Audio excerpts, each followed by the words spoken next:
and to give my support for this bill that is before us, the Fair Credit Reporting Bill. I will not be long in my few comments. Of course, when you look at this bill and you think, sir, of the issue of credit, we often, sir, find ourselves contemplating debt as well. The availability of credit, sir, is something I believe is important to many of us. And I believe all of us accept that credit in itself is something that is extremely important. Of course, sir, if we were required to function on a cash-only basis, there would be a number of things that many of us could not afford. I certainly, sir, would not be able to find hundreds of thousands of dollars to purchase a house, hundreds of thousands of dollars, sir, to purchase land and to purchase a car. And I would not have, sir, that ready availability of that kind of cash. So that credit and the proper use of credit is there to assist us in both our personal lives as well as our business lives. Of course, sir, when you do participate in obtaining credit, whether that credit is facilitated by way of credit cards or by way of a loan, what happens is that you are also required then to service debt. And we would have heard in this chamber comments made in relation to persons who seek loans. In fact, I believe the comment was that in some instances, those who seek loans the most are those who at times are not as willing to repay. And I start, sir, by first referencing the importance of credit, really to speak to two critical issues as it relates to debt.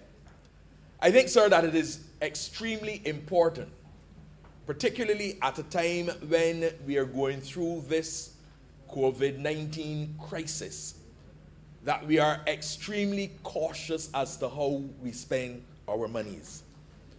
And we spend a lot of time, sir, speaking about the financial institutions, the manner in which the financial institutions function. But I do not believe that we spend enough time focusing on educating consumers as to how they should function in a credit environment. And therefore, as we speak about credit, I just want, sir, to give some words of caution. First of all, in relation to consumption, I believe that Senator Drake's made specific reference to conspicuous consumption. And of course, that is very often reflected in economic terminology, and essentially what it means is that persons are lavishly consuming of goods, principally and services that they don't necessarily need. And I want, sir, to give a caution in this debate that as we seek to utilize credit that is available, that we look at what we utilize that credit for. I am concerned, sir, that there are a number of financial entities, I call them financial entities. They're not the traditional banks or the credit unions that offer readily available cash. You can go and you can get a 5,000 or 10,000 with very little credit history. But the interest rate that you have to repay, the interest rate, sir, is ridiculous. And I do support what Senator Drakes would have communicated in relation to ensuring that we are better able to educate consumers with respect to that aspect, because I think that that is extremely important.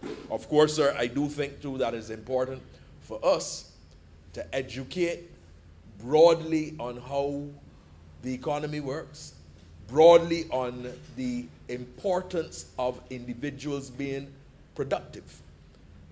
I would have heard, sir, during the period when we had national lockdowns, persons saying just close the country, just shut down the borders, without the understanding and the recognition that we need to earn foreign currency in order to be able to purchase goods and services. So it is important for persons, when being provided with opportunities for accessing credit, to ensure, sir, that the consumption that is utilized is not in a manner for any goods and services that are not necessary. I therefore, sir, on a second point, want to encourage persons to look in a more serious way in utilizing credit facilities for production, for expansion in terms of business, for taking the opportunities that are available for them to be able to better produce. I would have heard, sir, last week, I believe, in another debate, I heard my good friend Senator Drakes speaking to GDP. My very, very good friend. I saw her, when I said my good friend, I saw her, so I must say my very, very good friend, Senator Drakes, speaking to the elements of the gross domestic product. C plus I plus G plus the net of X minus M minus T equaling the gross domestic product. And that, sir, is important, and that is good. But we have to be able to better translate that into an appreciation and an understanding by the ordinary man and woman as to what their own actions within the society and within the economic sphere is able to do with respect to building the gross domestic product. So that my voice, sir, is today encouraging persons who have access to credit to be able to use that credit in a productive manner for the expansion of business and to utilize, sir, business opportunities. Sir, as I speak to that, we do pay quite a bit of attention to the growth of debt. And very often we hear reference being made to the debt to GDP ratio and the absolute amount of the debt. I don't believe, sir, that we pay enough attention to the growth production capacity. That is an area, Mr. President, I believe. And if I get to speak a little later, sir, I will speak broadly to the issue of debt and the fact that it isn't simply about debt. It is the ability to repay the debt, but also the ability to use that debt in a or the monies available in a productive manner to be better able to grow the economy. Sir, reference was made to the small businesses and individuals who right now are not meaningfully participating in the system.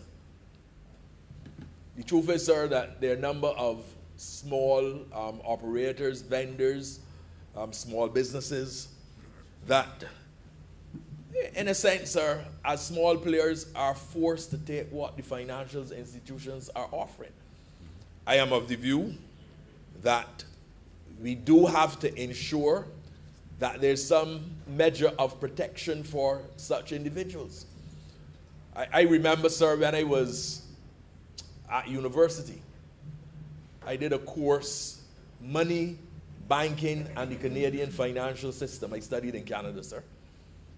And I did a paper on bank charges and service fees within commercial banks.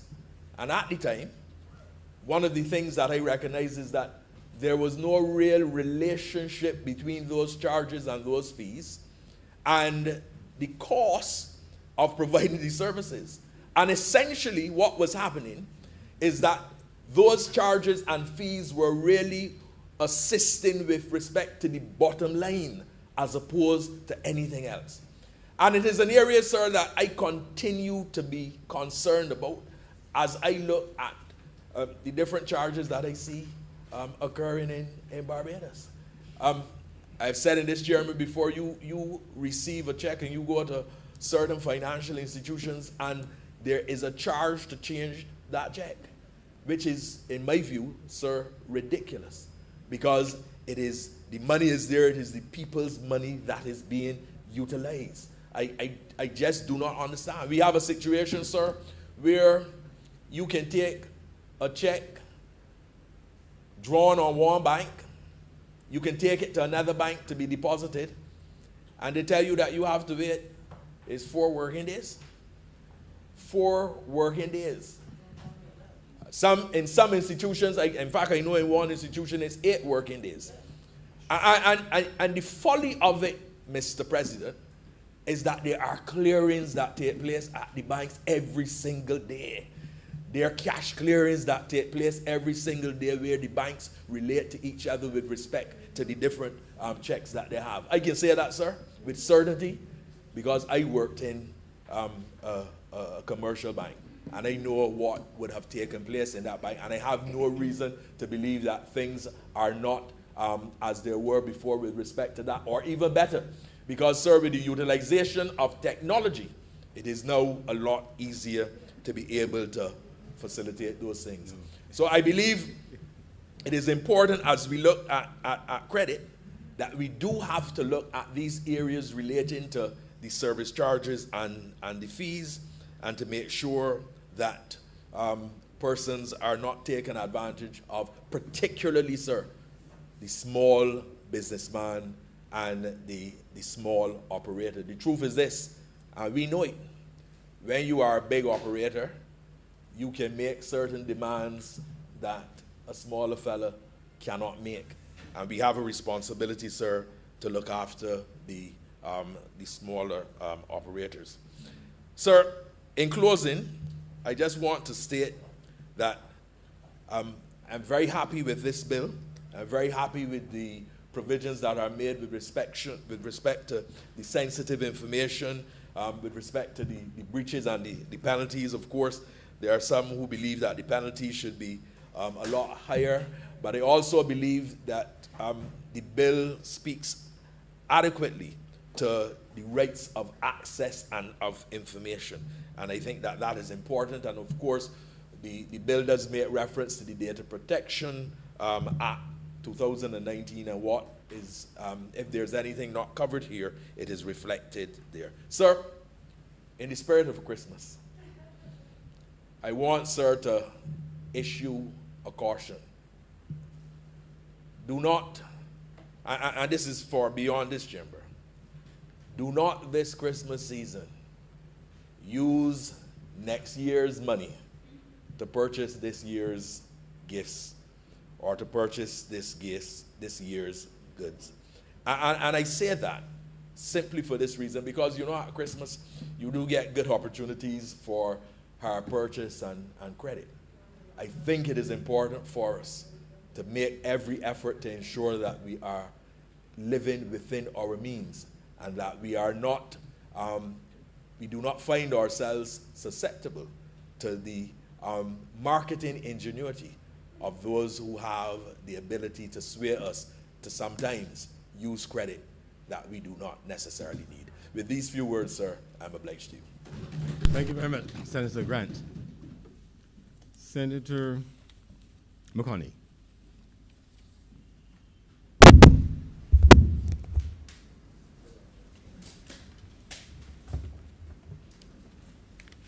Thank you, Mr. President, for the opportunity to speak on this Fair Credit Reporting Bill. Sir, as I stand to support this bill which seeks to govern and regulate how we collect, how we process, how we use, and how we share data as it relates to the management of credit,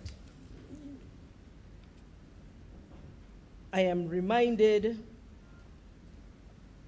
that we are now in more formalized systems being used more and more for the purposes of dealing with credit. I recall as a child we used to call certain types of credit trussing, where you would truss a sweet bread, or you would truss some milk, or you would truss from the shopkeeper, or if you were school children, you would truss a fizzy or strong man from the lady who was selling on the school premises.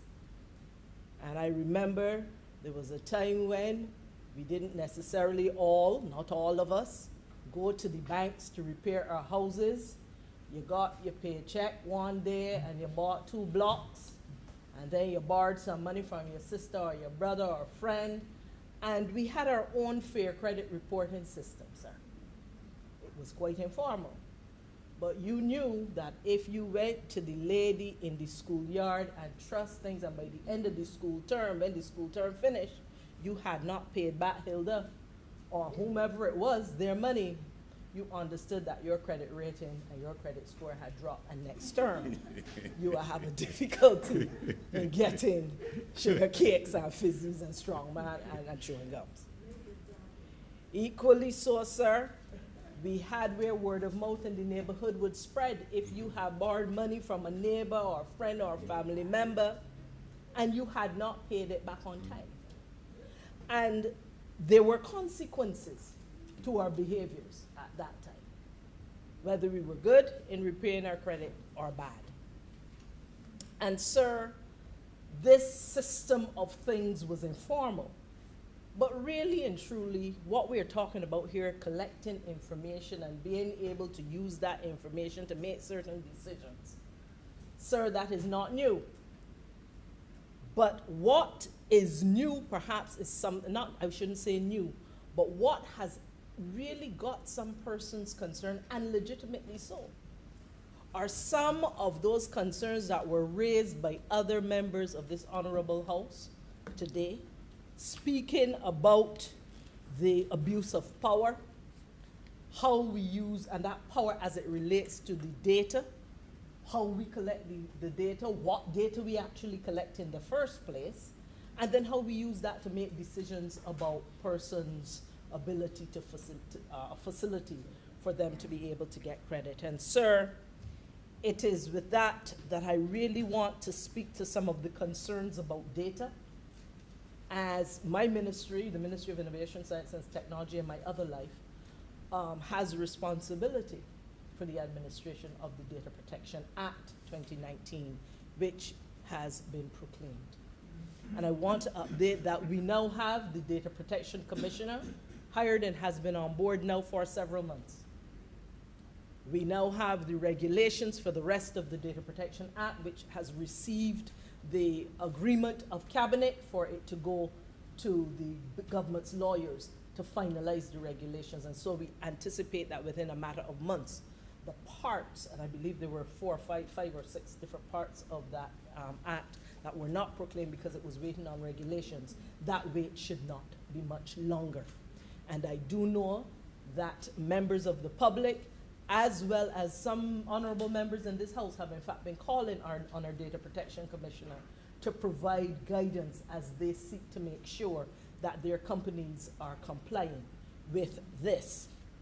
And so, sir, I want to talk about data protection in a very real and living way in which we are having it today. Sir, when it comes to our credit report, one of the concerns raised was about the abuse of power and people, not people, I would say, those persons who are controlling your data and processing your data, doing so in a manner that can do you some harm. And this particular bill, Mr. President, seeks to ensure that any credit report that is shared on you, who is called a data subject in this particular bill, that it must be, clause 27, that it must be clear, it must be fair, and it must not be misleading. And that data, that credit information must be accurate and up to date. And so that puts some regulations on those who are going to collect and process your data and eventually share it, to make sure that it fits these criteria of clause 27. And should they not do so, sir? You, as the data subject, sir, would have the right to access what information they have on you. You have the right to access and ask and get answers for the purposes for which they are going to process or use your information. And you have the right to know, sir, to whom will they be sharing? With whom will they be sharing this information? Who are the recipients or the class of recipients who will be sharing this information? Sir, and should there be some kind of concern or dispute you have and it is not resolved to your satisfaction, you should also be able, sir, to submit a letter of dispute. And the credit bureau has to respond to you in a reasonable amount of time. This particular bill says within 7 days. And there is an appeal in the event that you do not get the satisfaction you need. And sir, in speaking about how decisions are made based on the data or information that is provided, where there is an adverse action or you are denied credit, or there is a change in the terms and conditions of credit you already have because of that report, sir, again, you have the right to know from them, and they must provide you with what was the decision they made and the reasons for so doing. And therefore, they cannot simply say you didn't get it. They also have an obligation, sir, to provide you with why that is so.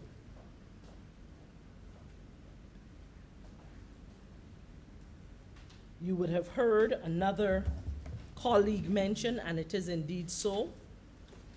Not only are you entitled to see what information providers and credit bureaus have in relation to you as a subject, sir, you are entitled to receive a credit report of yourself. And at least one of those reports a year must be free. You can also demand, sir, that inaccurate information, once you receive what information they have on you, you realize, wait, some of this is not right, some of this is inaccurate.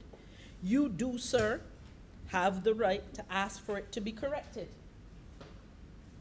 And sir, you also may request that the credit bureau stop processing your information on the grounds that what they are processing, if it is inaccurate or in some way not up to date, that it will continue to cause you harm or damage.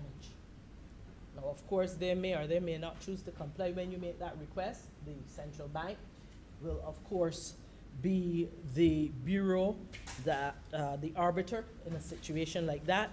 And should that further not be properly dealt with, what is said is that clause 44, that where this act is deficient in any respect for the protection of your personal data, the Data Protection Act 2019 shall apply to remedy any deficiency.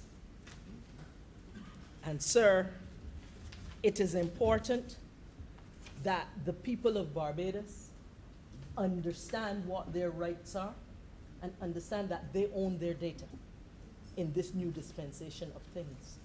And therefore, as much as they may be obligated to provide that data in order to get certain services from certain institutions, they also have, along with those obligations, they also have certain rights to get information from those entities and to understand how they're being processed. Sir, Consent is something that I want this honorable chamber and the people of Barbados to understand as it relates to this credit report. And one of the important things we have to understand is consent has to be given up front. It is not an afterthought. And so at the time when you're making your application for whatever credit facility you are seeking to access, that has to be shared with you up front. And indeed, it has to be done in certain specific ways, including in writing. And sir, when it looks that your information, your data or information cannot just be provided to other entities for any purpose that they ask for. According, sir, to clause 22 of this bill, there are certain, it is called permissible purposes. So these are the purposes for which the credit union, the credit bureau may provide information on your credit.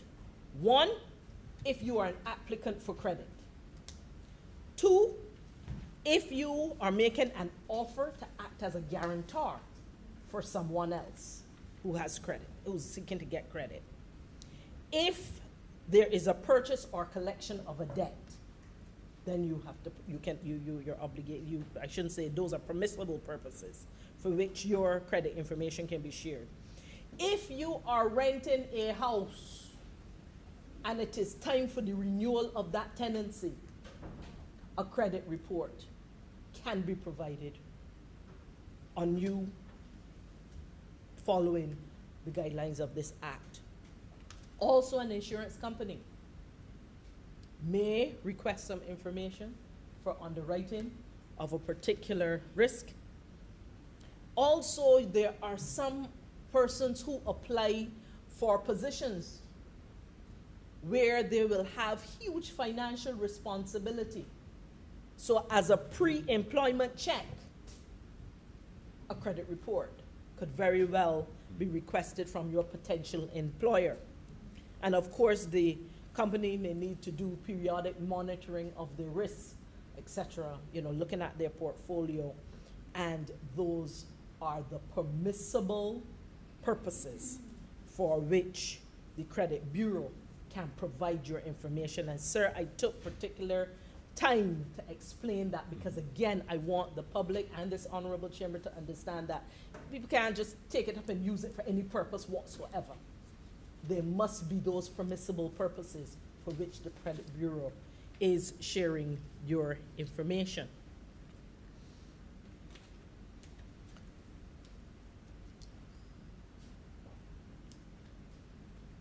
Now, I spoke earlier about the obligation of those entities, they call them persons, whether they're business persons or individual persons. In this case, they will have to be those licensed and registered, who can get access and what their responsibility is to provide you. Again, sir, where if we look at Section 19, we're switching to the Data Protection Act at this point in time, sir.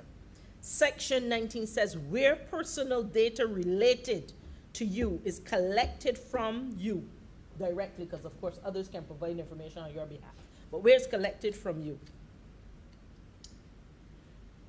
The data controller, that entity controlling your data, shall, not may, they shall at the time when your personal data is obtained provide you with the following. And sir, this list is important.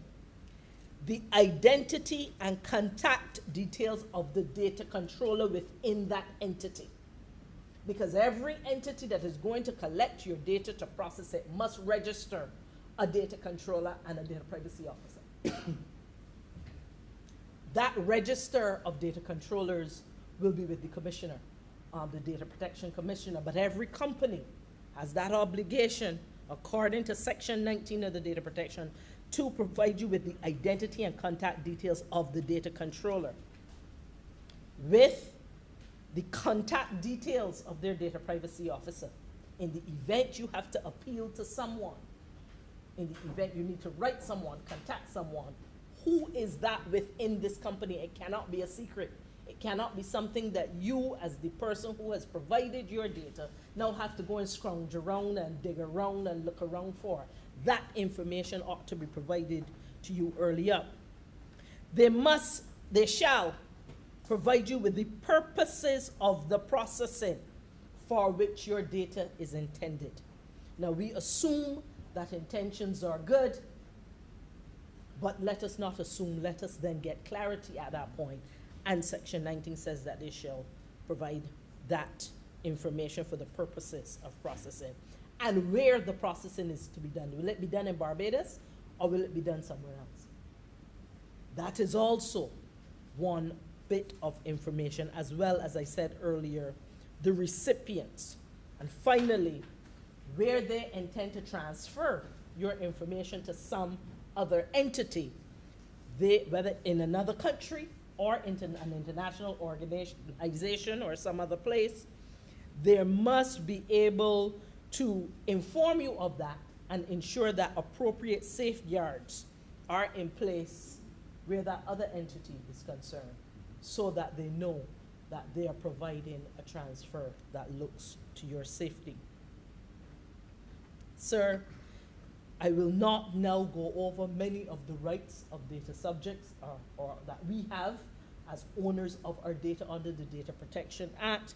I know we have had an extensive discussion on this previously, but there are certain rights that are enshrined and so noted within the Data Protection Act that we ought to be aware of.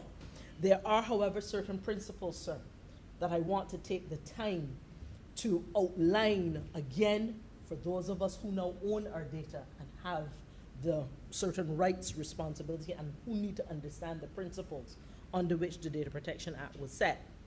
One, principles relating to the processing of your personal data shall be that the processing of your personal data shall first be processed lawfully, fairly, and in a transparent manner. So transparency is also a significant principle under which the examination of how those who collect and process your information is conducting their business. Your information must be adequate, relevant, and limited to what is necessary. I heard some discussion that they can pick up any amount of information on you and ask you anything they want. According to the Data Protection Act, they should only be requesting information from you that is relevant and necessary to carry out the purposes that are stated. So extraneous information, really just for the sake of them collecting it, that is something that we, as owners of our data, need to be mindful of. I said earlier, and I repeat, that your data, they must also ensure that your data is accurate and kept up to date, and that it is kept in a form which permits identification of you for no longer than is necessary. And you would have heard, and certainly this bill requires, that after you have settled your credit, you went out and you got your loan, and the loan was settled on December 31st of 2021, well, I shouldn't say that, let's say of 2022 by the time this act comes into to effect. 7 years after is the period for which those who have collected your information at the Credit Bureau may indeed disclose your information and keep it in a form that identifies you. So once you have settled your credit, they have up to 7 years that they may keep that information, and then they must dispose of it in a manner that does you no harm. Sir, it is important to ensure that should there is provision as well, that should there be some damage or loss because your information was not, your data or information was not handled appropriately, that you can take action, including civil action, to recover whatever damages, and of course the laws and the courts will determine to what extent that would be important. So, sir, I believe that a number of other members of this honorable house shared their perspectives, which were accurate as it relates to how we seek to protect your data.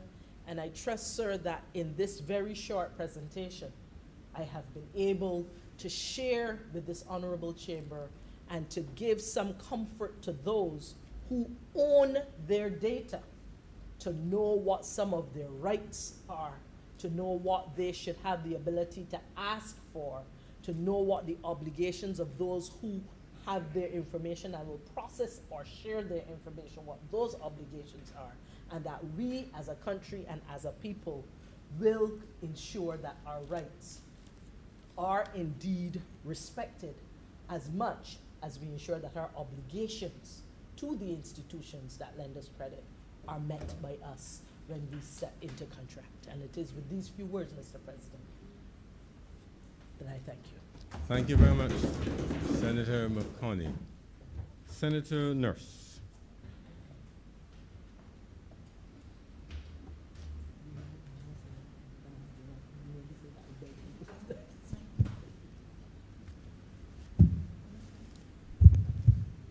Thank you, Mr. President, for allowing me to participate in this particular debate. I think we have had some contributions which really captured a lot of the concerns which people may have had or people do still have regarding this piece of legislation. We recognize that this is legislation which is good for, or which is useful, not only for those who are seeking credit, but probably equally more so for those who would be there to give credit. You know, the financial institutions, a large part of their credit, their risk management relies on information coming from credit bureaus. And in Barbados in particular, if we think about it, our banking system is controlled by the Canadians and the Trinidadians. And the truth is that these banks in Barbados are no more than, to a large extent, branches. But the decisions are now made out of, to a large extent, out of Barbados. And those banks, those overseas banks, heavily rely on information, such credit information, when they are looking to approve a particular loan or to give credit, and when they look at and when they're going to assess the risk of any particular transactions. So it is good for them. It really improves, it will help to improve their decision-making process. They also use it for things, it will be useful in terms even of when they have to look at things like loan loss provisions in their finances. So this is useful for those persons who will be extending credit. So what about those who will be looking or seeking to obtain credit from those types of institutions? And this is perhaps where I just wanted to, I looked at the bill and I was more concerned therefore in ensuring that those people who will be approaching the financial institutions are really not taken advantage of, and that this bill really provides the level of protection that will be necessary to protect such individuals. And we've heard mention earlier of even, we're talking now about how opening up this whole credit, these credit reports, and so will be useful for those vendors and small businesses and those who will want to be able to access at some time credit facilities. So I asked myself then, if this legislation is going to be as useful as we hope it will be, then we need to be able to ensure that there are provisions to protect those who will not have the resources of the big financial institutions to be able to look after themselves.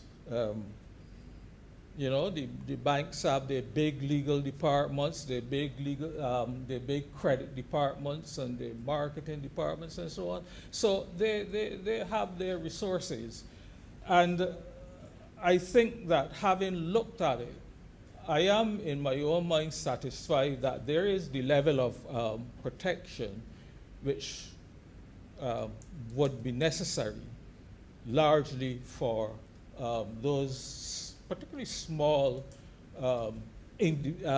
entrepreneurs, individuals who would want to access credit. So I asked then, the right, do these individuals have the right to know what is in their credit file? Does the legislation ensure that they will have the right to request their credit score? Does the legislation have the right to know, help to know why a creditor may have denied credit to an applicant? Should the applicant be advised why credit was denied? Is there a remedy, for example, if there's incorrect information sitting on the credit agency's files about an individual, which ultimately may cause them not to be able to obtain credit? And if all of these things then are enshrined in this legislation, and I think I see all of what I've spoken about in here to protect the individuals, then I say, yes, the legislation is going to be useful. And moreover, I can see that over time, as some others have already mentioned, it would be quite useful in helping small business people to grow. And you know, we know that young people, particularly these days, are interested in going off and going on their own. They're not like us old folk who were contented to come up in the civil service or to sit in a job for an entire lifetime. You know, they take whatever opportunities they see and they move with it. But of course, as they develop their little businesses and so on, they will need to be able to have access to credit facilities. And I think in that regard, I can see how this will be useful to such individuals. But, Mr. President, I just want to caution, because I just want to sound a note of caution, and to just home in on this particular area for a minute, because while I see how this information can be useful for such people. What worries me is what can happen if you don't manage that credit property, which may be extended to you, because you may be able to get a credit score, but very quickly, if you do not manage that credit, that loan, whatever it may be that has been extended to you, then very quickly that score or that rating can drop. And so my advice to Barbadians generally is to be careful about using, and I pick just one, credit cards. It seems to me that this is the mode of operation now for nearly all everybody uses a credit card. You go to the supermarket, you go into the store, you go wherever, and people are using credit cards. And what worries me is that very quickly they reach the maximum limits. They, as they say, they max out the card. And then they find themselves in a situation where they can't settle, they can't repay the debt. They can only, and what happens is that these people end up paying what is demanded on a monthly basis as the minimum payment. What happens, of course, as we very well know, is that the interest charges are 18%, 20%, 23% are building up on these balances, because if you're only paying the minimum requirement. And so you can if you're not very careful, you can very quickly be in a situation where you can never get out of debt. In fact, some of the credit gurus who have looked at this situation have suggested, look, if you are at the maximum of your credit limit and you're paying 18 or 20% or whatever the interest may be on that credit balance, and you are only paying the minimum amount, it will take you, it is estimated it could take you up to 30 years to be able to pay off such a balance. So this use of credit also comes with a huge responsibility for those who wish to access credit.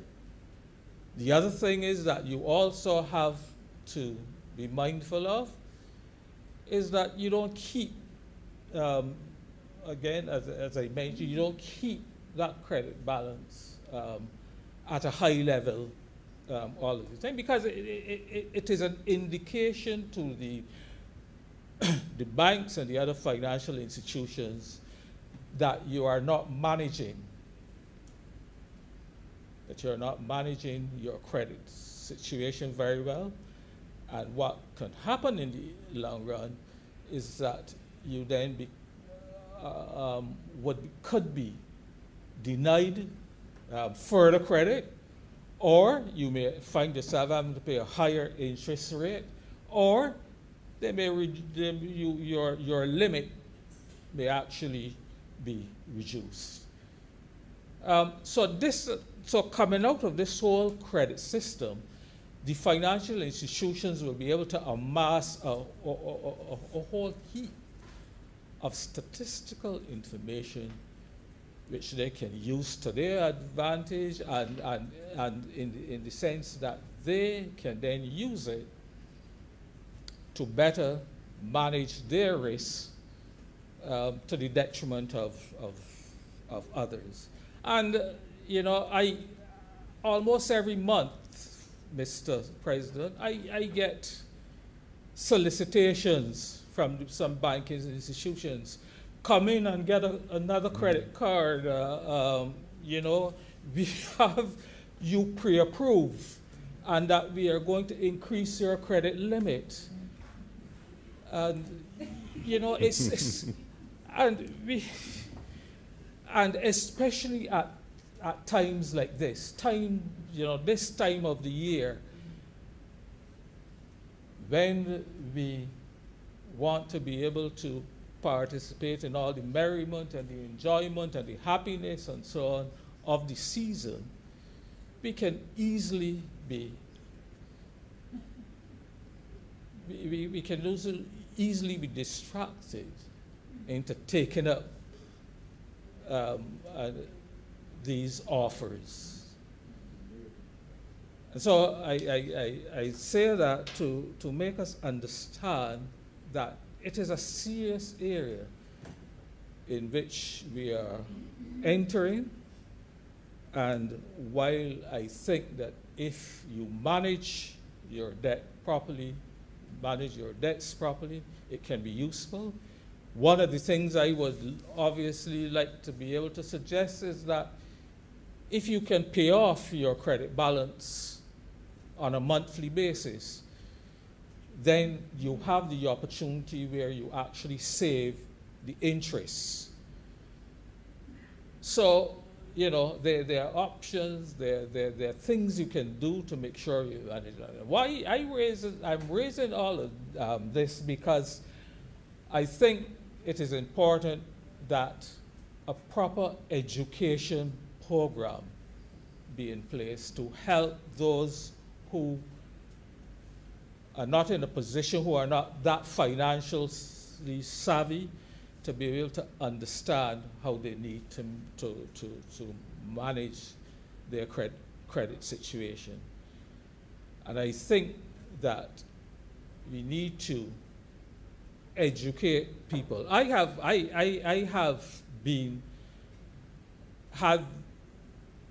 in situations where I've advised friends, family, clients.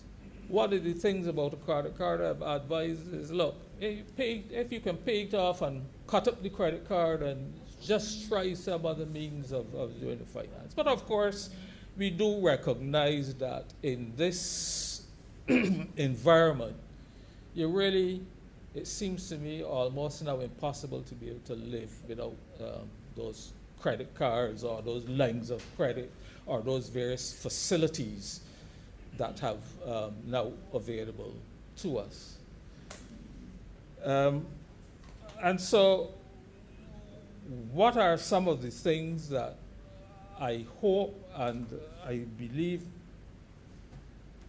I heard Senator Holder mention earlier? One of the things that I am also hoping for is that credit bureaus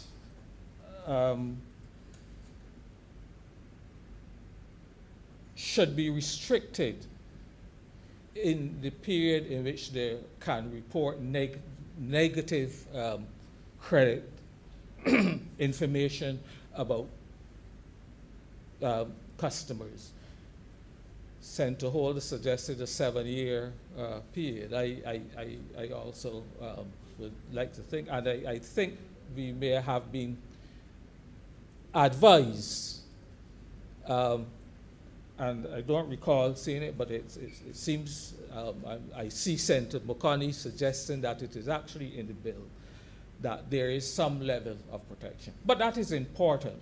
That is important. And I think, truly our circumstances 7 years ago may not be what they are now.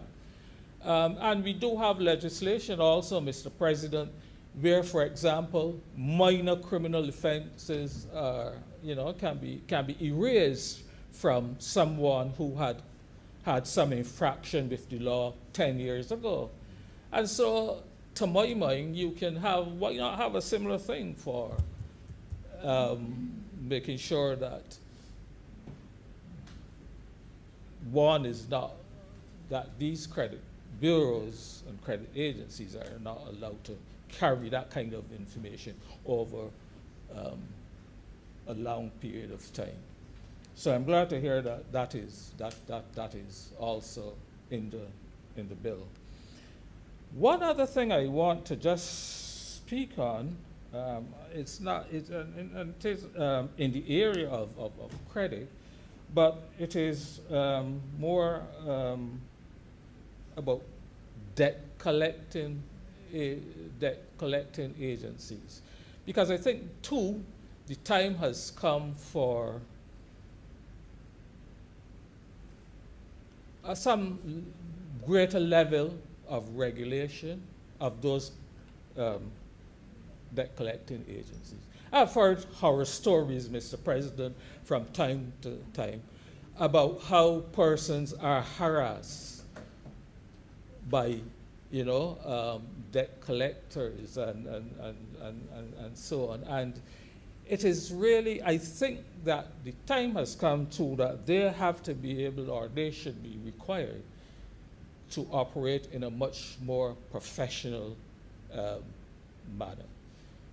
Persons should be given some notice, for example, I think, before someone turns up and decides whether you're going to repossess my vehicle or whatever. Persons should be given notice if, in my view, someone is going to refer a customer to a debt collecting agency, they should be advised of that up front. And so there are other things that worry me about that whole area of debt collecting. It is not really a credit thing, but it is a result of, in many cases, having gotten oneself into a credit situation. And I would wish to see, as I said, that be also tidied up.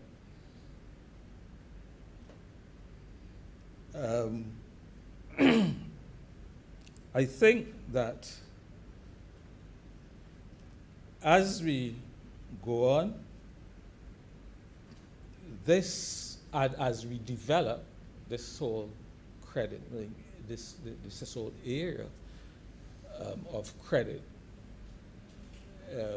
reporting, that it is going to redound to the betterment of doing business in Barbados.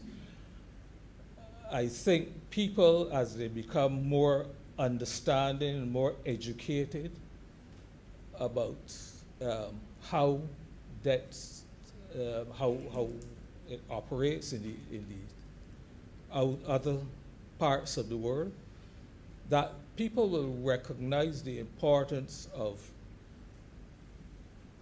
being committed, of sticking to the commitments on which they have signed on, and of ensuring that they maintain proper and decent credit scores.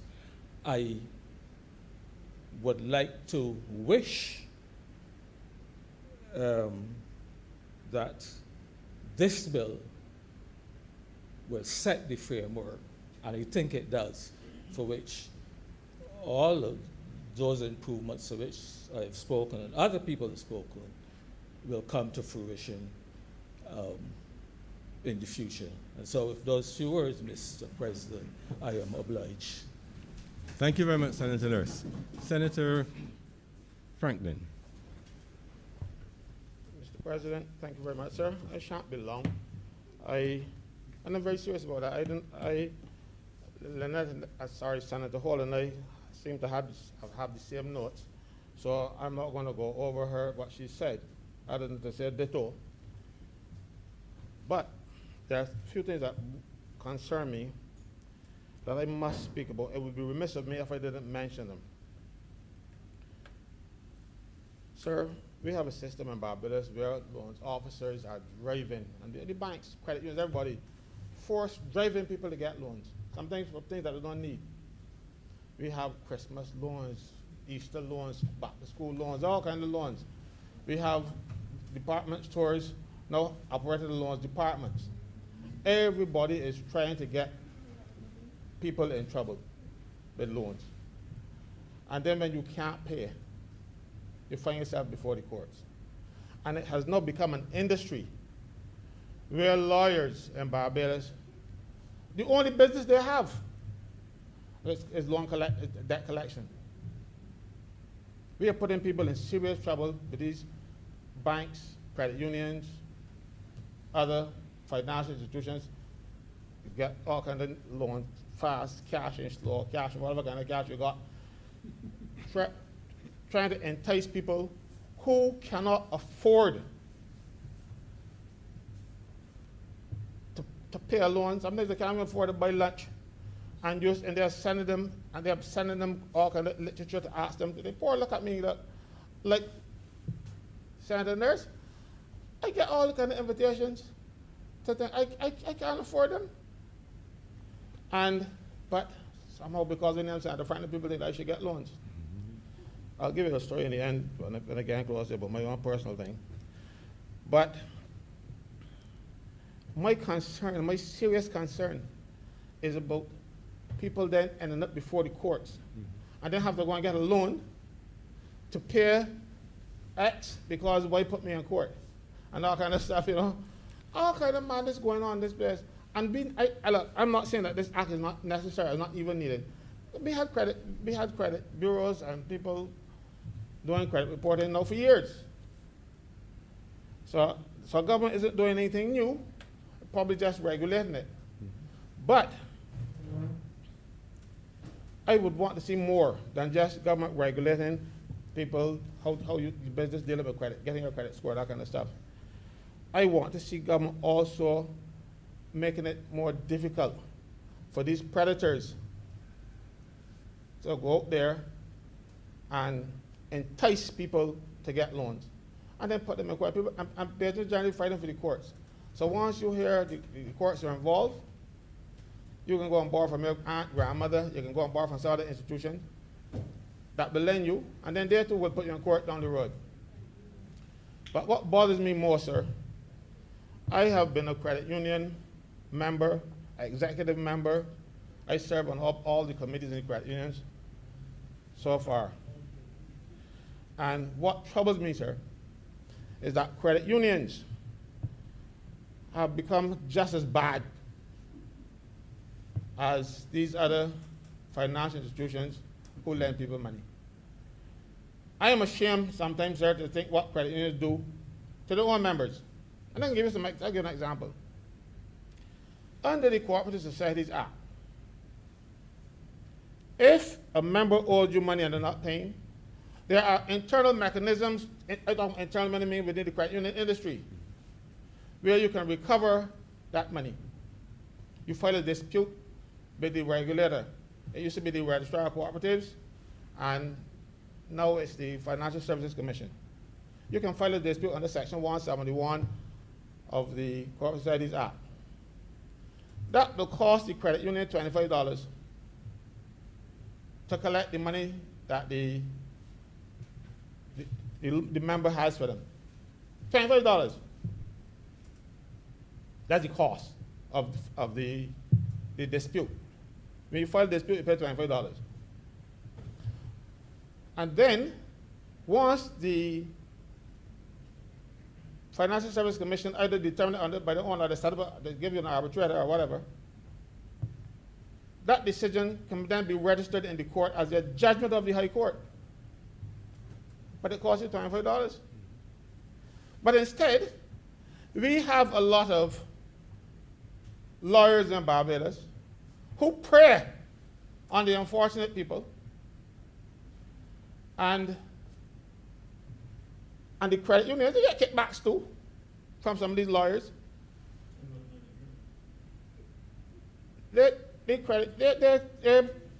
Because loans officers send them to certain lawyers who will give them something. And you end up now, instead of paying $25 to get your matter heard before the Financial Service Commission, you end up paying 15% of the outstanding balance. So imagine you owe them $300,000. You gotta pay 15% of that, as opposed to $25. And we have lawyers in Barbados that the only work they do is collect for credit unions and banks. I won't name them, but I can. And we are seeing nothing wrong with that. And thing goes, and it goes on and on and on and on. And the unfortunate people in Barbados who are just the people to take advantage of all the time. The poor, the fellows without a voice, or the fellows that got a voice but you know what to say, or they don't know where to say it, end up getting cheated by the system. I want, and the thing is, the courts go along with it. Because if there is a mechanism where you can pay $25 and get back and get a judgment for the money that you owe to you, or you can pay 15%, and you decide to go and take the one that you got to charge 15%, you think, that is your business. You should go pay for it. You should use the cheaper avenue. You should use the cheaper one, but you are spending the members' money or the creditors' money, and saying, well, look, you have to pay for the collection costs, but you go and choose the collection cost that is more lucrative for your lawyer friends. And then you can't afford to pay the money for whatever reason, and then they put 15% on top of it. If you can't pay what you got there, no, you think you can pay the 15% plus 15%. And credit unions are supposed to be caring for people, you know. But we have, when they first joined the credit unions, we did it out of love for our fellow man. We did it because we loved doing what we did. And we worked hard without compensation. We didn't get salaries, we didn't get all that kind of things. Now a whole new type of individual has moved into the credit unions. And they see what the credit unions can do for them. And they're taking every opportunity. The credit unions are not for profit, they're for service. But credit unions want to make as much profit as possible now and treating the members very badly. I want government to do something about that. It is all good credit reporting, but you're reporting on people who you have just put in danger. You put those people in danger, and then we can get the reports on them. I want a step before this credit reporting. I want the government to tell the credit unions in particular.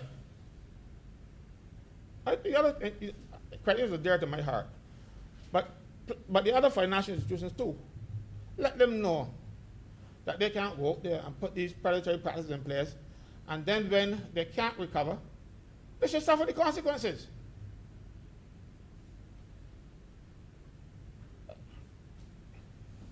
In credit unions, we had a system where we dealt with character, where character was your first criteria for getting a loan. I don't know if that still exists now, because everybody send it to some credit reporting, and you got to, and if you don't have the good credit score, you don't get the loan, that kind of stuff. But Senator Adams, he made a particular point earlier when he was talking about a good loans officer saying, you know, you miss a payment because it's X, Y, and Z. He was moving on something, and they brought him to develop it. I remember years ago, I served on the credit committee at a credit union, not the one I'm at now. And this lady, she applied for a loan. Her salary was, a mortgage loan actually, her salary was $15.80 something a month, every 2 weeks. Twice a month, sorry. And all the recommendations came up from the staff. No, she shouldn't get this loan, she shouldn't get this loan. And I went and they filed and they said, look, that lady, she spent all that $1,500 on her normal expenses. But for the last 36 months, every month for the last 36 months, of that $1,500, she saved $2,000. And I said, She's a miracle worker. Give her the loan. Somehow she had income elsewhere. She couldn't say, maybe because, if you have people like Santa Springer who would help. But she never defaulted. They got to know her people know how to give them loans. I just give you that story. I remember that well. Never forget it. I'm very proud of that lady. We give loans for education, we give loans for every kind of thing, and then we treat people like they're stupid. Mr. President, I am begging the government to look into this aspect of this. I can't call it anything other than nastiness being practiced against people who are unfortunate people who are forced sometimes to get loans. Because I can tell you something, from where I sit, the other hat that I wear, salaries in Barbados are coming down. And in this pandemic, they're even coming further down. You imagine government put in place minimum wage legislation where you can't get paid less. So nobody employers are doing. If you still work 5 days, now they may give you 4 or 3. So you're still getting the same old wages, but you've got a higher daily rate, but only giving you 4 days or 3 days. So government, well intentioned, and the employers trick them again. They're treating people very bad. So these people got to go and get loans. And the problem is a loan chasing a loan chasing a loan chasing a loan. We need to do something about that. I know many banks. Sir, some time ago, the government gave a lot of financial institutions what they call haircut. Everybody got a haircut. And they lost money. Credit unions lost a lot too. Why you on credit union lost about $33 million?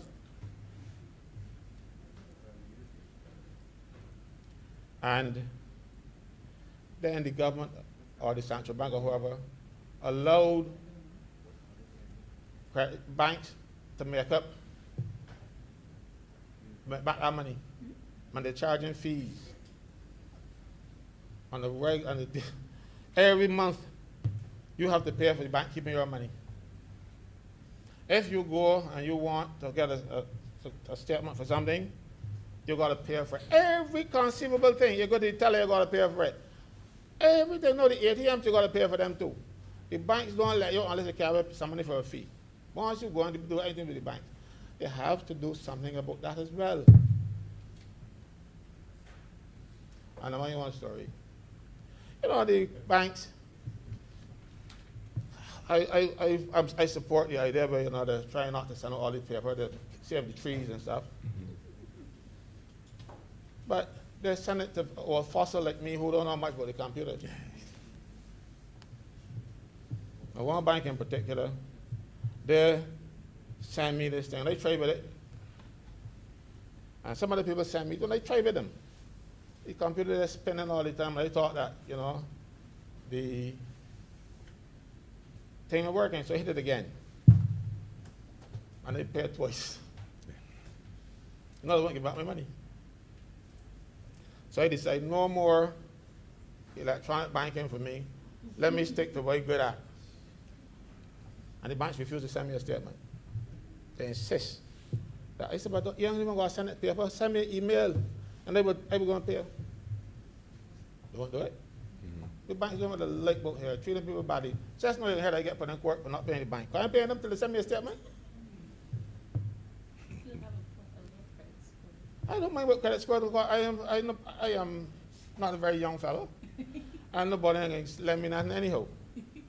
So if I got a lower credit score, nothing can bother me. But these people, they're doing everything as they're like. They're treating people badly. Where whatever you do, the banks charge you for it. No, they want to charge me for sending me the statement. And I tell them I got it.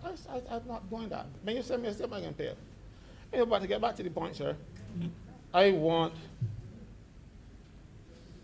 government not only to provide this system for credit reporting on people, it might save some people from themselves. You know? It might save some people from themselves because sometimes you can't afford it, but you go into the organization that you want to borrow from, and you give them half the information, half your expenses, and you get a loan. And then you don't make the first payment because you couldn't afford it in the first place. So I'm not opposing this bill.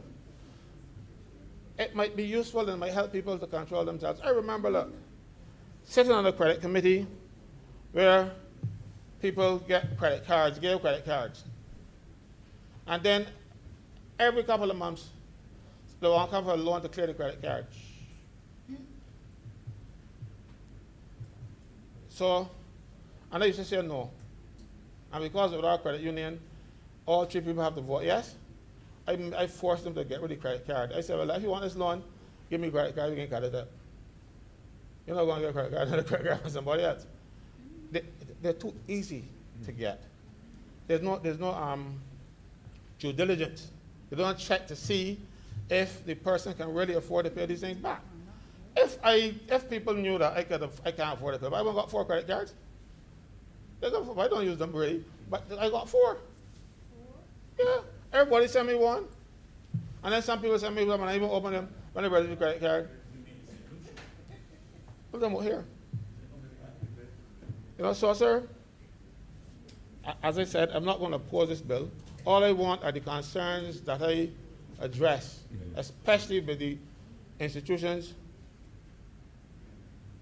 for lack of a better word, cheating their members and coercing them into situations that they cannot afford. That's all I want. I don't want to stop people from getting credit. I just want to get people to get credit that's manageable. And then when they do get credit, I don't want them being unfair through the courts or anywhere else. And I can't say those few words because there weren't a few. But I much bless you, sir. Thank you very much, Senator Franklin. His Honor, Senator Greenwich.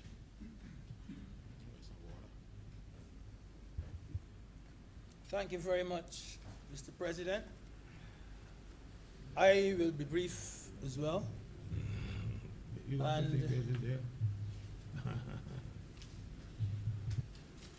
Mr. President, I want to support this Fair Credit Reporting Bill 2021. I was extremely pleased, sir, to hear Senator Drake speak. Was extremely pleased to see that she was actually leading off the debate. She's coming around slowly. And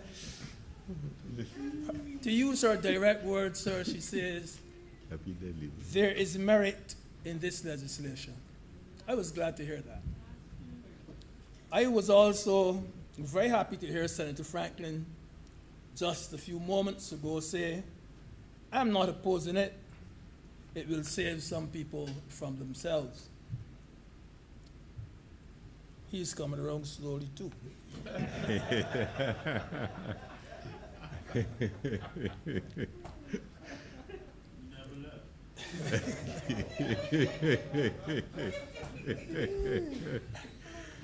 Mr. President,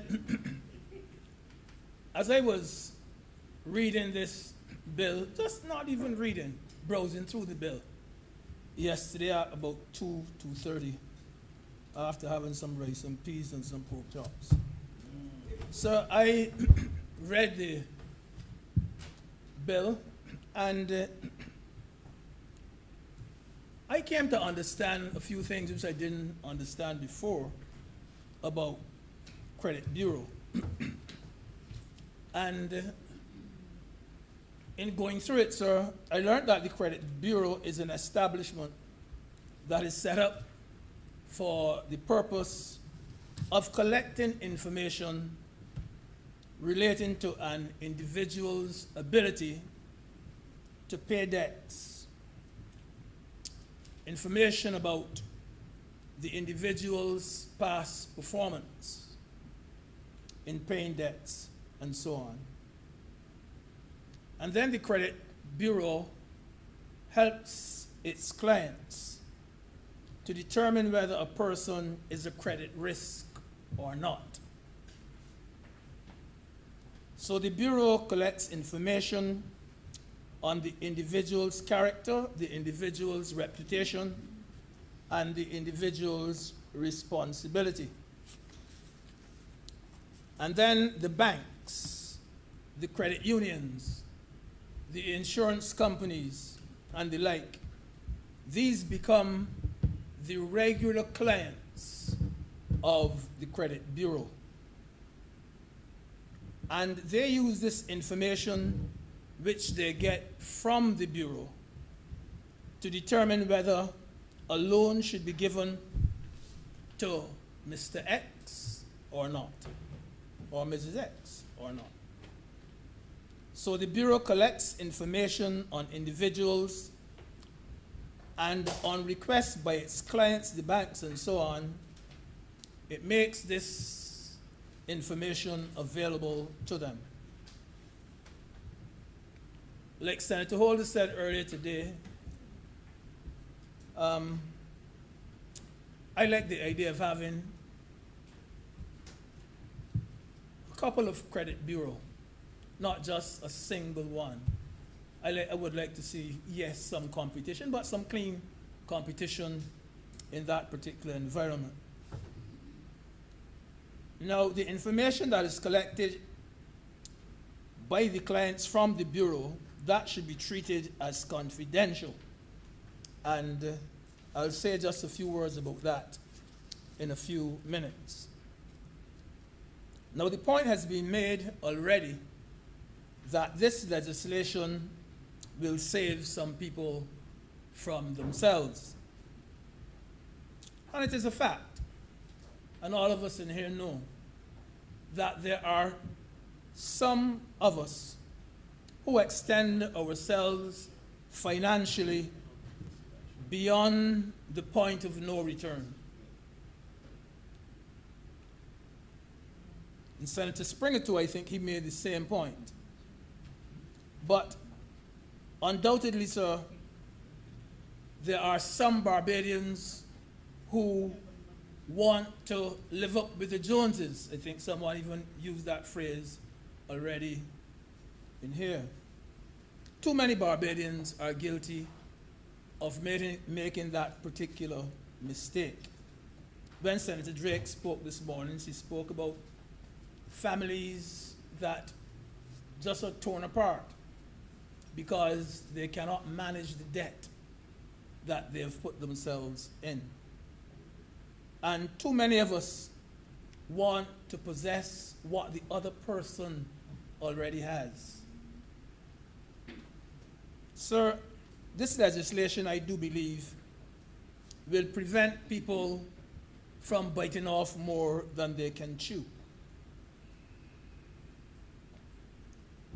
I think if I was hearing correctly, if Senator Drake's again, she was the person who said that we must learn to make do with what we have. So the legislation will help us to ensure that you take on a credit risk which you can handle rather than one which is out of your capability altogether. It will act as a kind of a safety net for you. I also believe, Mr. President, that banks also have to share some of the blame for making loans available to persons who cannot handle repayment.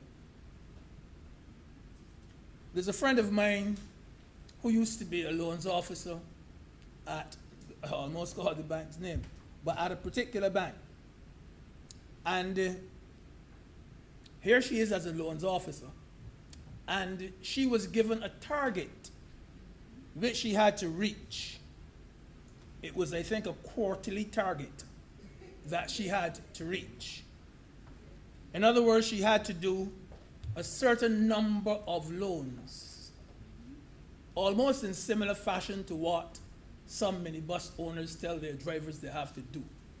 You have to make a certain amount of money for me before you can make a cent for yourself. So she had her target set.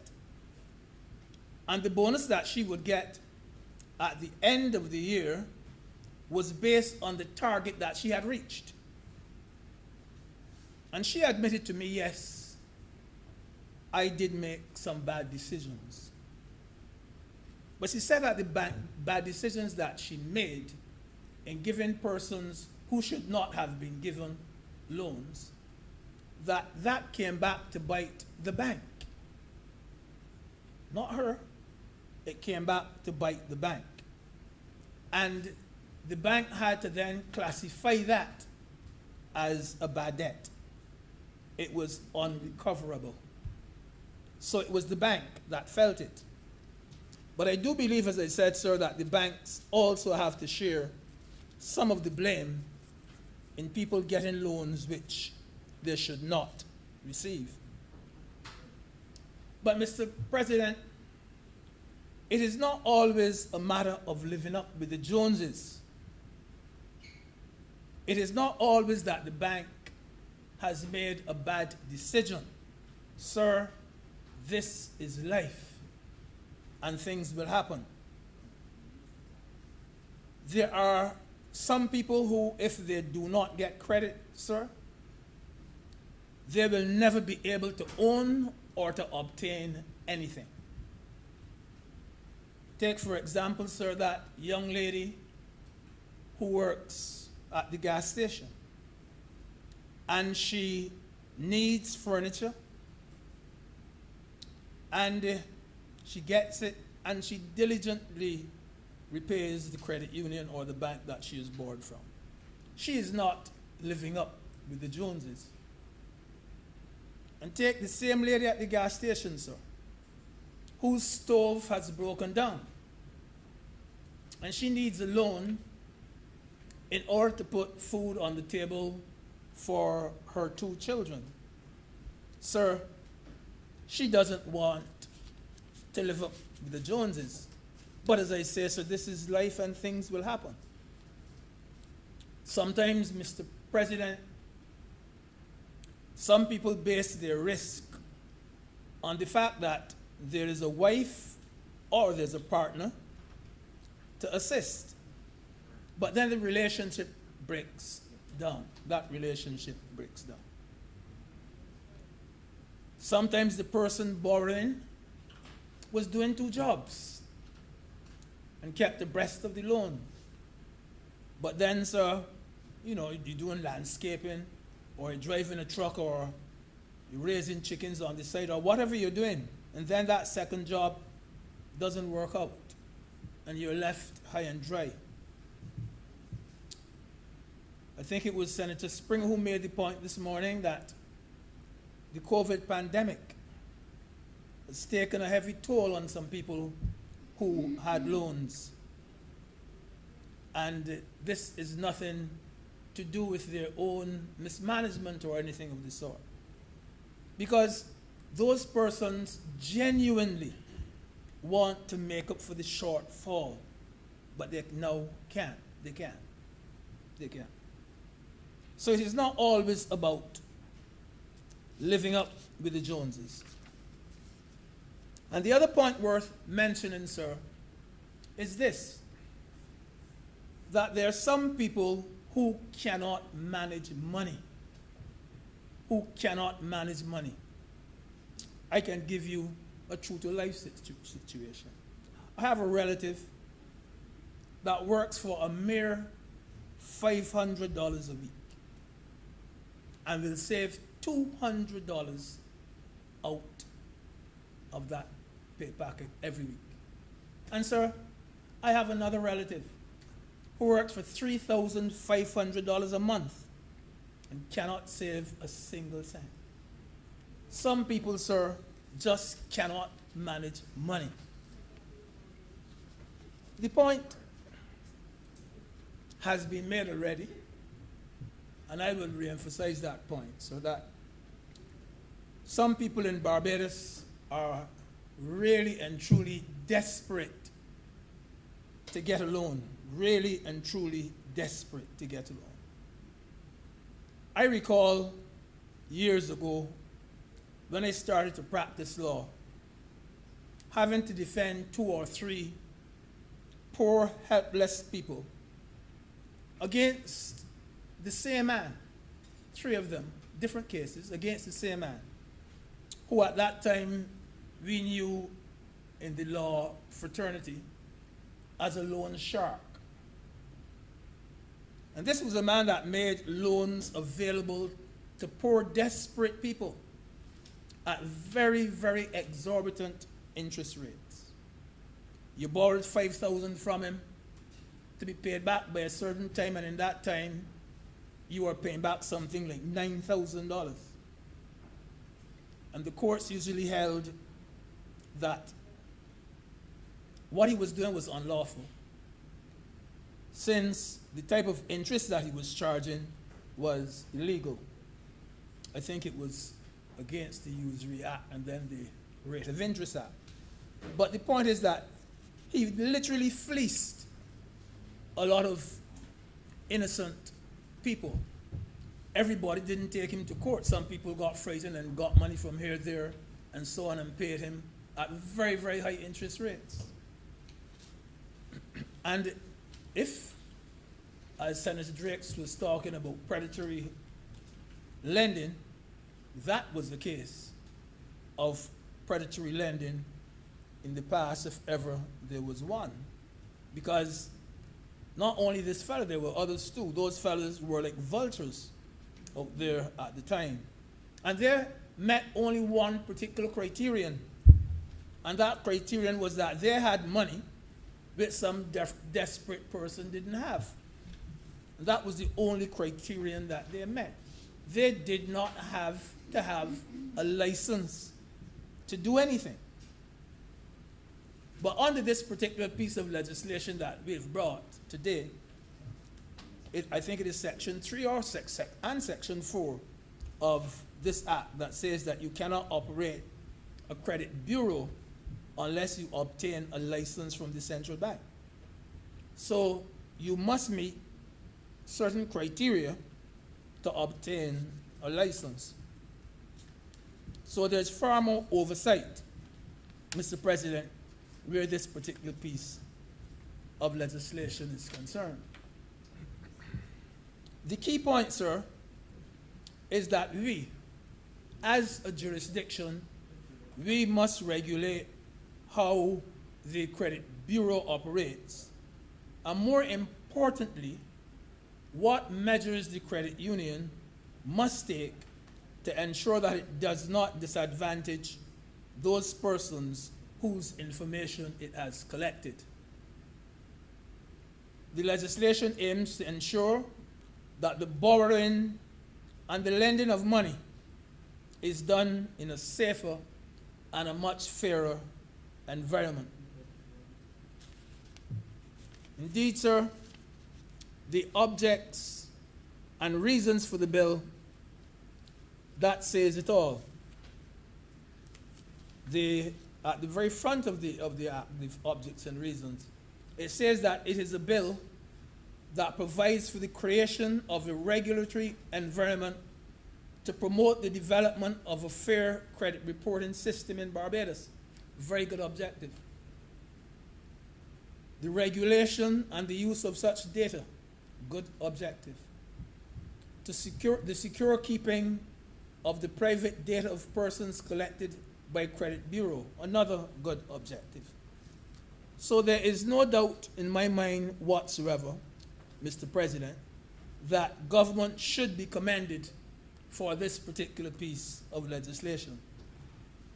And yet, sir, in spite of government's efforts to achieve these positive goals as set out in the objects, we can still have certain detractors to this particular bill saying that it is linked to vaccination conspiracies and all types of nonsense. No, just imagine that we can have that. No, sir? Don't go there? All right, sorry about that. Foolish man. Where confidentiality is concerned, Mr. President, the information which is shared between the bureau and the bank, or the bureau and the credit union, that should be treated as inviolable. You don't violate it. It should not be tampered with, and it shouldn't be shared with any third party.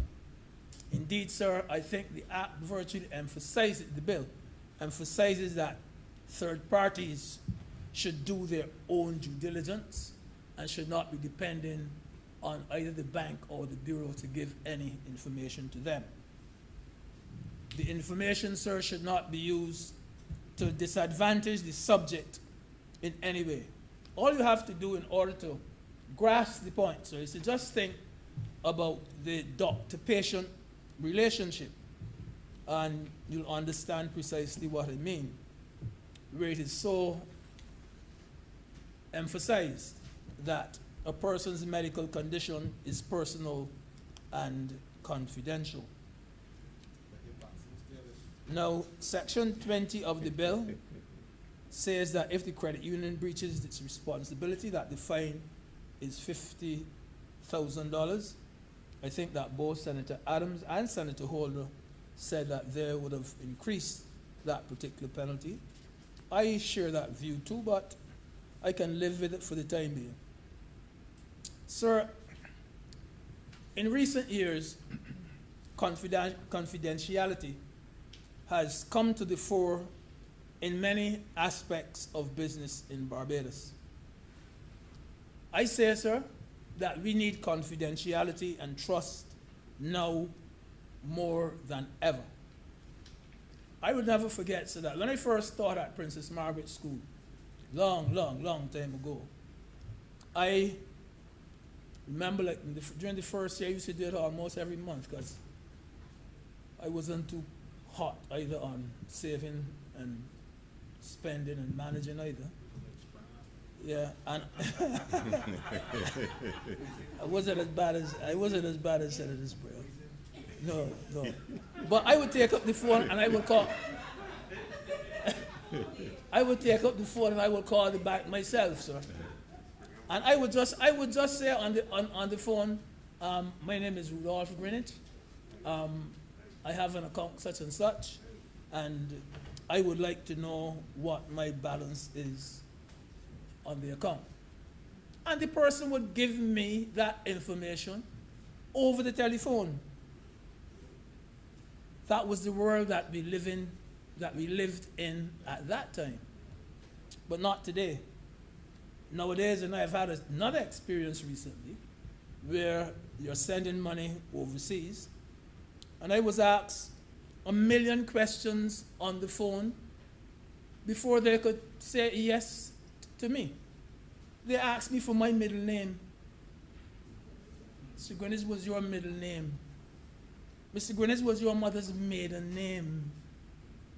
Mr. Greenwich, was your favorite movie? What had happened is that I had previously used this same facility, and they had some information on me. And they were matching it. But I never even remembered that I had gone through it in the first instance. And they were asking me these questions just to make sure that I was the right person. But when they asked me, sir, I was honestly at the point where I was beginning to lose my temper just a little bit with the young lady. But sir, just as I was getting annoyed, I said to myself, boy, you know, don't get vexed, because she has to do this. When you were at Princess Margaret, that was the world you live in then. But this is the world that we live in now. There are too many scammers up there, and all this lady is trying to do is to shut up the scammers from getting at you. She is trying to protect you, and you shouldn't be annoyed with her. But Mr. President, I firmly believe that to give efficacy to this legislation, that workers at the credit bureau, workers in the banks, workers in the insurance company, and so on, I believe that there should be some process where all of them are sworn to secrecy. I do believe that, sir. Sir, and I mean even down to the cleaner and the security guard, because, sir, they see and they see things and they hear things at work as well. And confidentiality is something which is so very important in these days.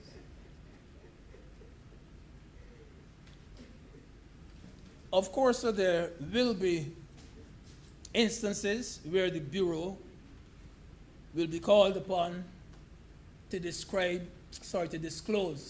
some information on the particular subject. And I think it is Section 21 that speaks to those instances where the Bureau will definitely have to disclose the information.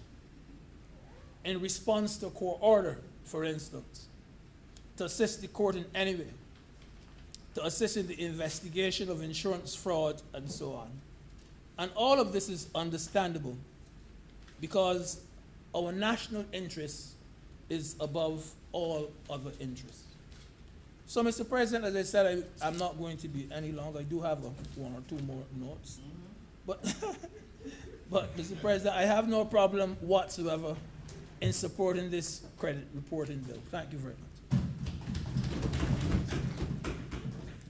Senator Boyce. Thank you, Senator Grizzle. Senator Boyce.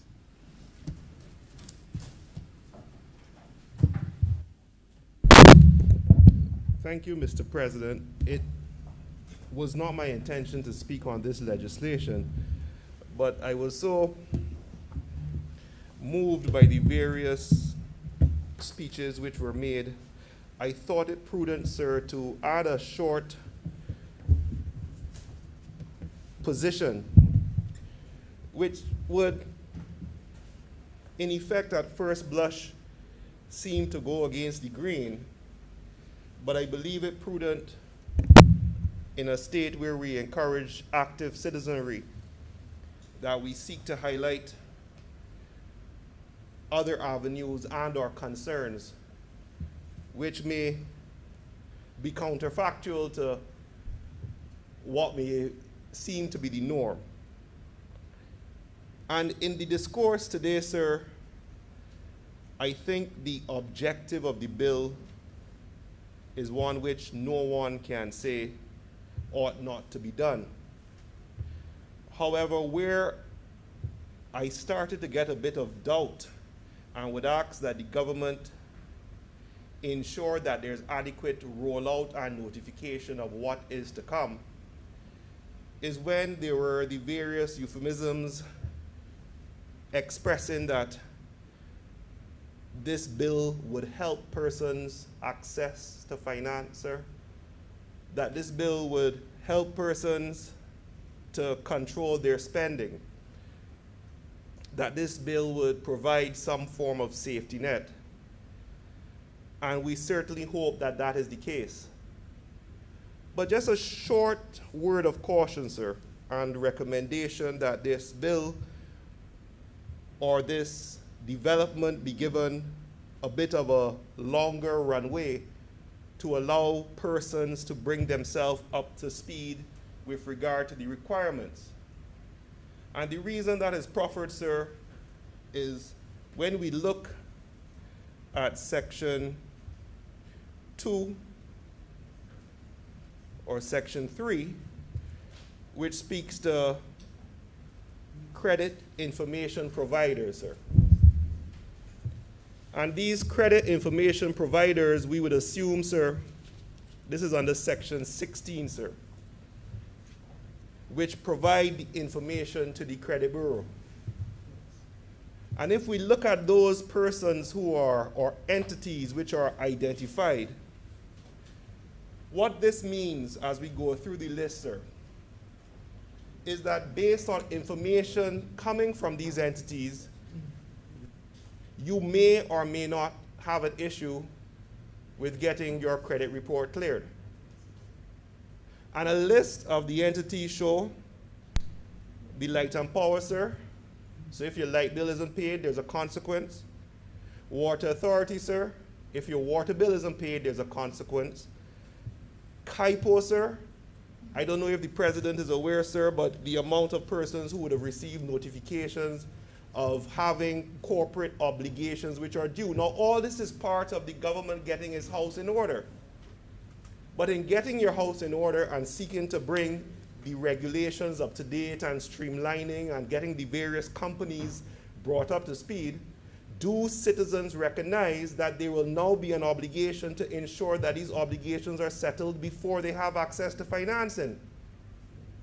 So it goes on, land registry. You have heard me speak, or maybe your predecessor, that I believe far less from keeping up with the Joneses. The only way for Barbadians who have not come from a source of wealth to move themselves forward in a society such as ours, with 166 square kilometers, is to seek to own piece of the rock. And in seeking to own piece of the rock, sir, it has been a practice by those who know, sir, that land tax is something that you somewhat carry, sir.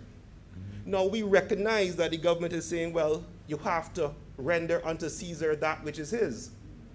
But persons need to be aware that this is coming down the pipeline, because it seems to be from this that if the land registry indicates that you have an outstanding liability, that's going to the credit bureau. Therefore, your report will say that you have these outstanding liabilities. So in seeking to go, and it goes on, sir, the registration office, the telecommunication, if you owe money to Flo or whoever, hire purchase, if you owe money to courts. Sir, the Student Revolving Fund Act. Sir, Senator Hunter and I will share a laugh, but I learned a lesson a long time ago that sometimes friendship isn't what it seems. And you might find yourself not in a, dare I call it, a Springer situation, sir, but where you try to assist a friend and you find yourself on a hook, sir. But the point is this. The point is this, sir. We need to make sure that when this legislation is coming out, that persons have the opportunity to get their house in order. This list is one which every person in this house, sir, I dare any person to put their hand up right now and say that if they look at these entities, that all is well and good with their affairs. That's about 3. So the point is, sir, we do not want this bill. Senator McConnell, what do you raise? Yes, sir, just a point of elucidation. We do agree that in clause 16.3, there is identification at 3 of a number of entities that could be designated to be those allowed to provide credit information to the credit bureau.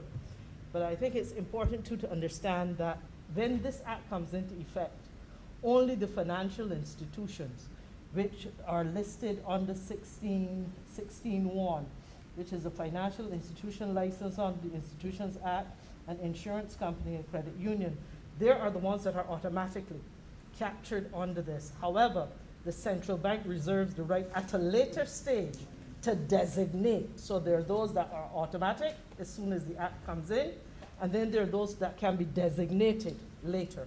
And the point being made by my honorable colleague is a very good one, because if we also look, sir, at clause 16.4, it says before the central bank designates an entity as a credit information provider, the entity must have systems in place for proper data management, security and control, and adequate systems and arrangements have been put in place for the entity. So I hope he will find some assurance, sir, that we have put things in place to ensure that once there's a designated provider, that Barbados, under this law, will be seeking to make sure that what my honorable colleague is asking to happen, that indeed would be the case. Thank you, Senator sir. McConnell. Senator Boyce. Thank you, Mr. President. And that goes exactly to the point. We're bringing the legislation in. We're saying this is the aim. So allow me, sir, to voice the concern of those who say, well, okay, we must be wary that it may have a counterproductive effect if certain things are allowed without that runway. So I am grateful for Senator and Minister McConney for the stipulation that the central bank, before they do the notice, has to do certain checks. But then are we saying, or are we recognizing that we also need to ensure that there is adequate notice and advertisement of what is going to come down the line? So the simple point I'm saying is that in all the discussions today, we've heard a certain perspective and we agree with the intention. But the best of intentions can go awry, and we need to ensure that the public are aware. Thank you, Mr. President. Thank you very much, Senator Boyce. Senator Walcott.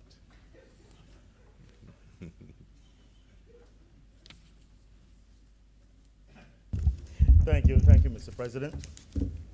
I want to, of course, thank all honorable members who spoke on both sides in support and who were fair in their comments and very necessary criticism of the bill. I just want to make reference to a matter that was raised, I believe, by two honorable senators on the other side regarding the matter of financial literacy and the bureau that was spoken about. My understanding is that the bureau has been launched since October 2020. Indeed, by the Minister Dwight Sutherland. And at that time, in his speech, he made it clear that the intention was to give citizens of Barbados their skills and able to navigate life activities and to understand financial matters and financial management. At that time, he indicated that they would be targeting households, community groups, startup MSCs, as well as schools. Specifically, he said that it was very important that the school children be exposed to this. And certainly, Mr. President, I believe that all members in here would say that this could only all go well, especially for small businesses and households. As I understand it, in spite of COVID, training is continuing at satellite locations across the island, and they've also been using the technology to do some of this training. We've had a full discussion, a full debate today, and I just want to simply beg that this bill be now read a second time. Thank you. Thank you, Senator Walcott. The question is that this bill be read a second time. Honorable senators in favor, please say aye. Aye. Those against, please say no. Methinks the ayes have it.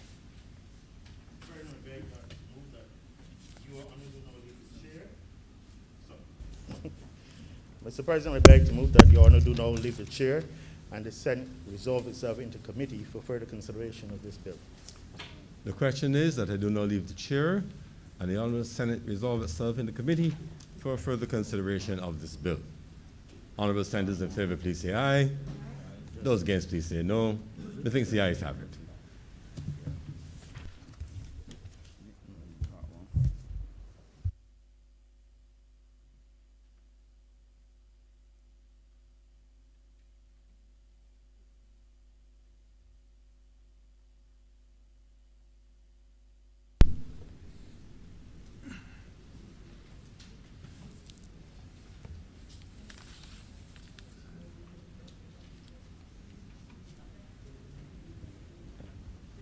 Ready, Pedro? Pedro,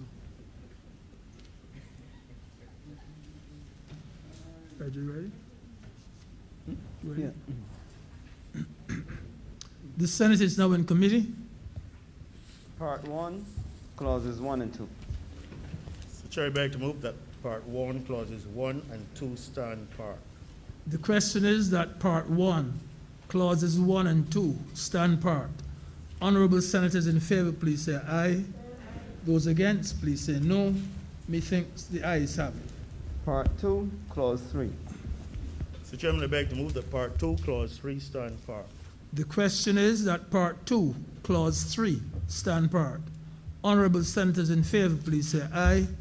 Those against, please say no. Methinks the ayes have it. Part 3, clauses 4 to 14. Mr. Chairman, I beg to move that Part 3, clauses 4 to 14 stand part. The question is that Part 3, clauses 4 to 14 stand part. Honorable senators in favor, please say aye. Those against, please say no. Methinks the ayes have it. Part 4, clauses 15 to 29. Mr. Chairman, I beg to move that Part 4, clauses 15 to 29 stand part. Chairman? Senator Franklin? Yes, sir. Thank you. Thank you very much, sir. I think Senator Holder mentioned it, but there's some clarification needed here. Section 16, or clause 16 says, the following credit providers, let me just wait for me, like I said, because I have it written out in my notes. It says, for the purpose of this act, the following credit information providers shall provide their subject information to a credit bureau. And then it gives the names of the financial institutions, insurance companies, and credit unions. And then section 21 then says, a credit information provider may disclose credit information to a credit bureau, A, with the consent of a data subject. It can't be in one section where you shall do it, and then where you may do it. It got to be. I think that is something that we have to look at. All right?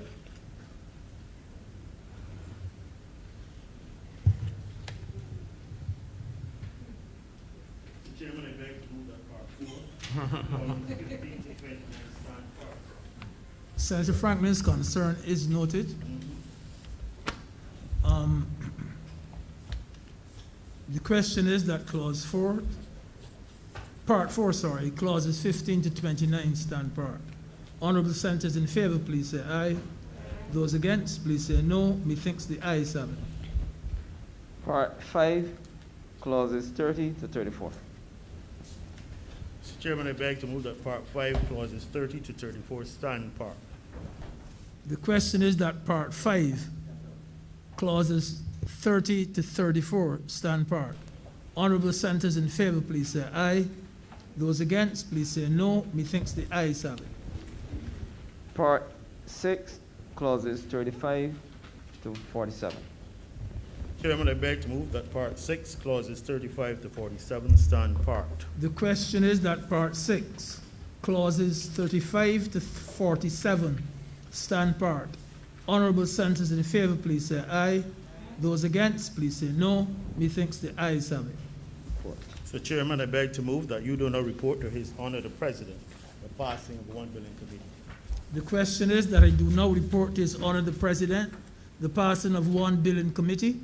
Honorable senators in favor, please say aye. Those against, please say no. Methinks the ayes have it.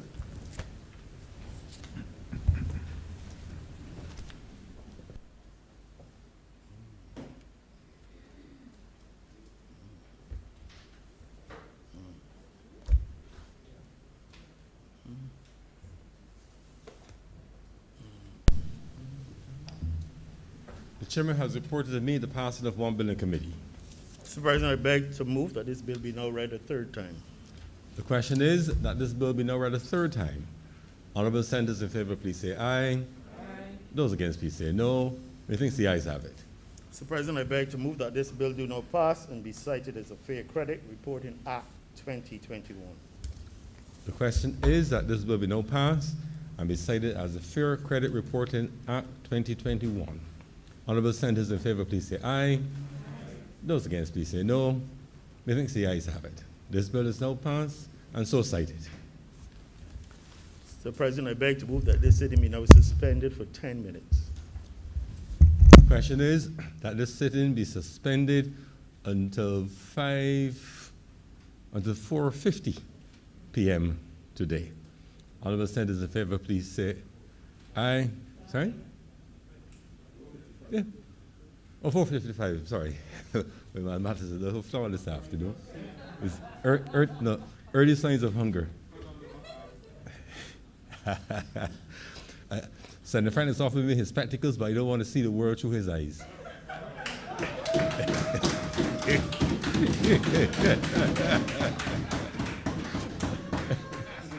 I couldn't help myself. That was too that was a full toss. The question is that this sitting be suspended until 4:55 p.m. today. Honorable senators in favor, please say aye. Those against, please say no. Methinks the ayes have it. This sitting is so suspended.